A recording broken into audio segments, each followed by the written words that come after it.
Le secret du vieil horloger. Dans une ville où le temps semblait s'écouler plus vite qu'ailleurs, un vieil horloger nommé Elias vivait dans une petite boutique cachée entre deux immenses immeubles modernes. Il réparait des montres et des horloges depuis plus de 60 ans, et les habitants disaient qu'il connaissait tous les secrets du temps. Mais ce que personne ne savait, c'est qu'Elias possédait une horloge unique, cachée derrière son atelier. Une horloge qu'il n'avait jamais vendue, jamais réparée, jamais touchée, car elle ne tournait pas comme les autres. Un client pressé. Un jour, un jeune homme du nom de Samuel entra dans la boutique en trombe. Il portait un costume froissé, son regard était stressé, et il ne tenait pas en place. Ma montre s'est arrêtée. Je suis en retard pour un rendez-vous crucial. Elias prit la montre, l'examina, puis regarda Samuel droit dans les yeux. Pourquoi es-tu si pressé, jeune homme? Parce que je dois réussir. Je cours après ma carrière, après le succès, après la vie que je mérite. Elias sourit légèrement et l'invita à le suivre dans l'arrière-boutique. L'horloge immobile.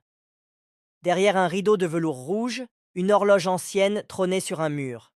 Contrairement aux autres, elle ne faisait aucun bruit. Les aiguilles ne bougeaient pas.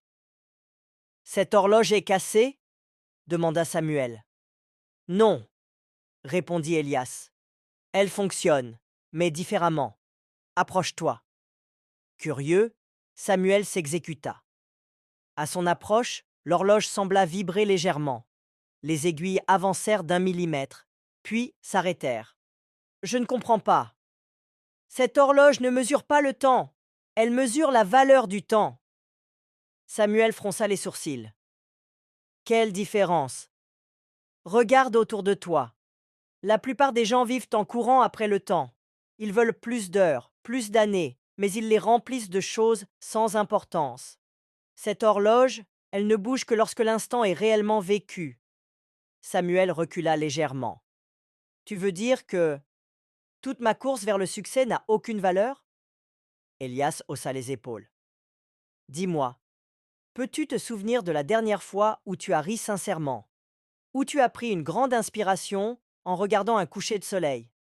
Où tu as simplement été heureux sans penser à demain? Samuel ouvrit la bouche, mais aucun mot ne sortit. Il réalisa qu'il ne se souvenait pas. Le temps qui compte, Elias continua. Il ne s'agit pas de combien de temps tu as, mais de ce que tu en fais. Les moments où tu es vraiment présent, où tu ressens, où tu aimes, où tu crées, ce sont eux qui font avancer l'horloge. Samuel regarda à nouveau l'horloge.